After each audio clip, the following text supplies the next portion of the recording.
We have traveled all over Kenya to find hard-working farmers. We want to celebrate them while giving them the help they need to improve their farms, Get better yields. and increase profits. We will see how farmers from across the region can benefit from our expert advice. And learn from each other in so many ways. Join us on these journeys and share in the farmers' experiences as they shape up their shambas. Karibu to the Shamba Shape Up Safari.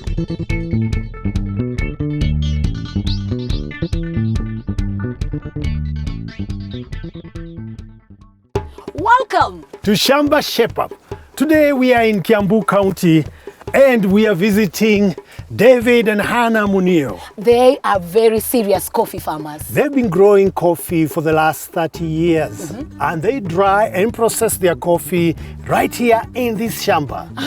And in a good year, they can harvest up to 20 tons. Which is not surprising considering that last year they had Over 25,000 trees.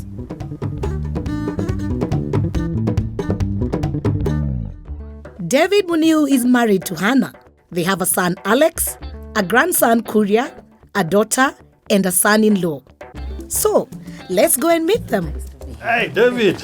Yeah, How are you? To see you, sir. welcome to our estate. Show us around your shamba. Okay, bye, Hannah. Yeah, bye. All right. Yeah, bye. David and Hannah have 15 cows, coffee trees, bananas, chickens, and maize. So, let's pitch the tent and get ready for work.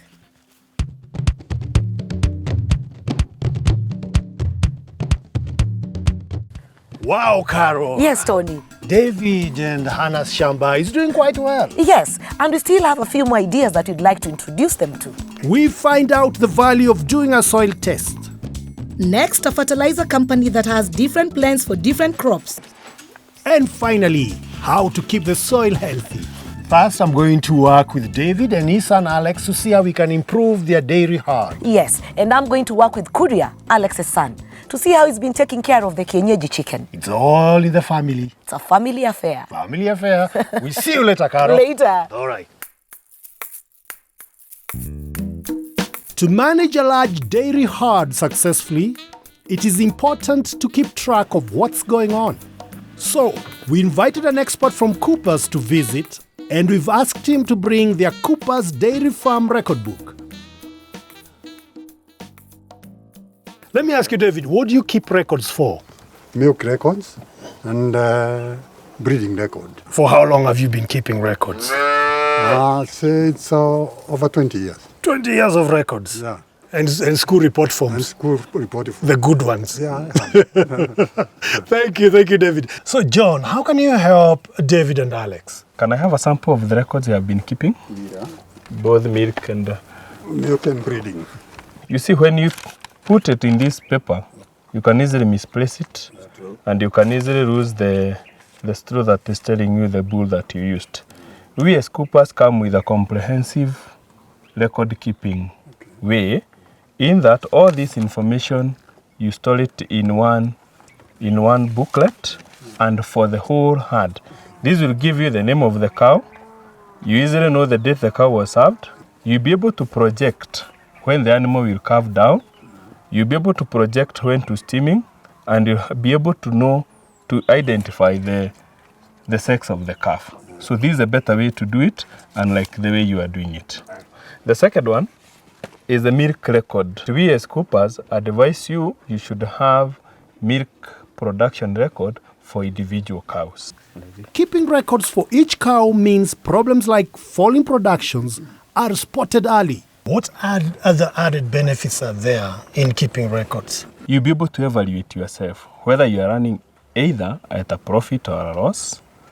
Two, the same book will remind you for the farm routines you are supposed to do. Then from there, you're able to project on other operations of the farm.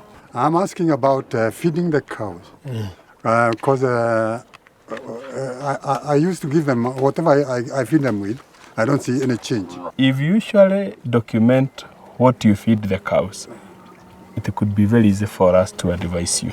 But now that you don't document, you don't put anywhere in the records, it becomes very difficult. And now that I've shown you how to do it, next time it will be very easy for us to make judgment.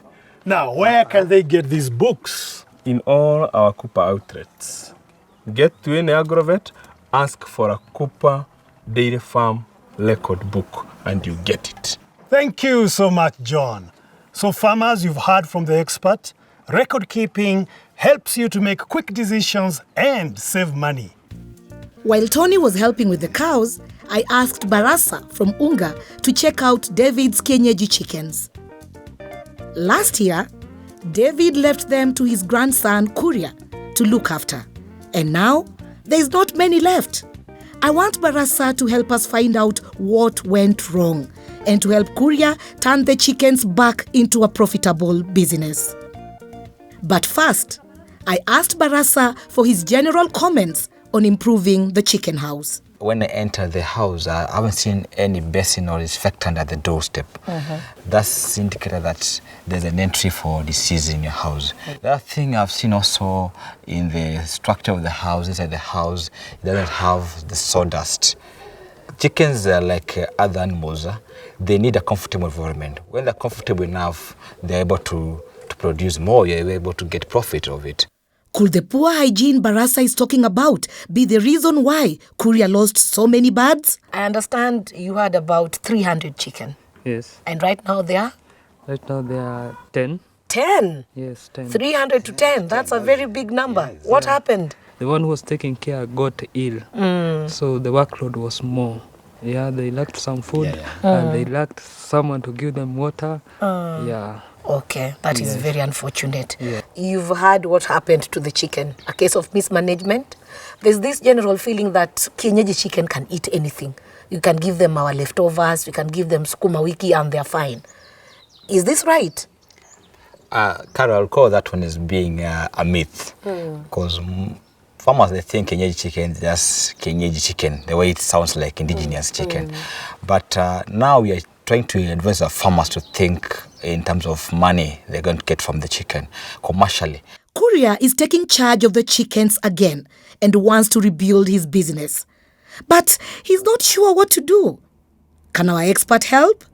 We have a full range of kienyeji feeds, which is going to cater for the bird from the day it hatches till the time it gives you eggs or the time you go to sell if it's a cock.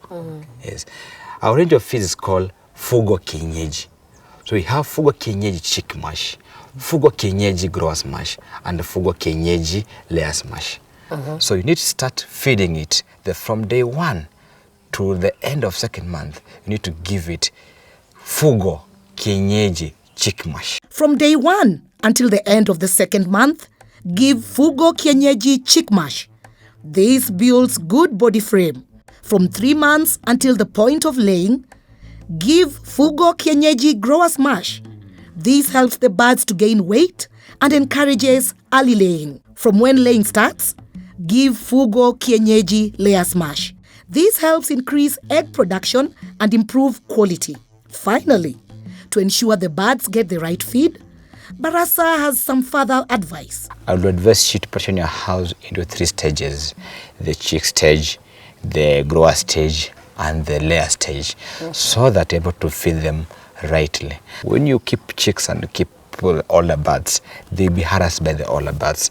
They won't be able to get the enough nutrients they require, and they grow slowly. So partitioning will enable you to feed well without competition that they may have. So, remember, kienyeji birds also need targeted feeding if you want to make a business out of them. There are 3 special feeds: 1 for the chick stage, 1 for the grower stage, and 1 for the layer stage.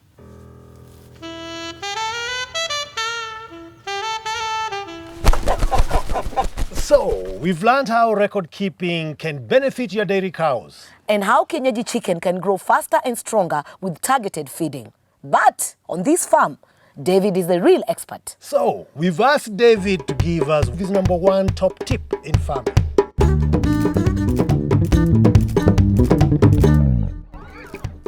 I would like to ask farmers to do coffee pruning so as to earn coffee yield.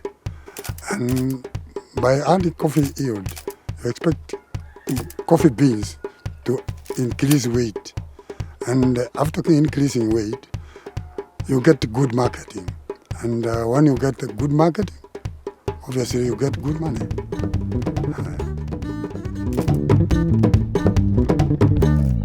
So what do you think of that, Tony? Excellent tip. Pruning does not only benefit your coffee, but also other crops in the shamba as well. Coming up after the break, we are going to do a Shape Up special on soil health. We start with soil testing. Then how to choose the best fertilizer. And finally, the value of soil conservation. So, join us. As we find out more on how to increase the yield on your farm.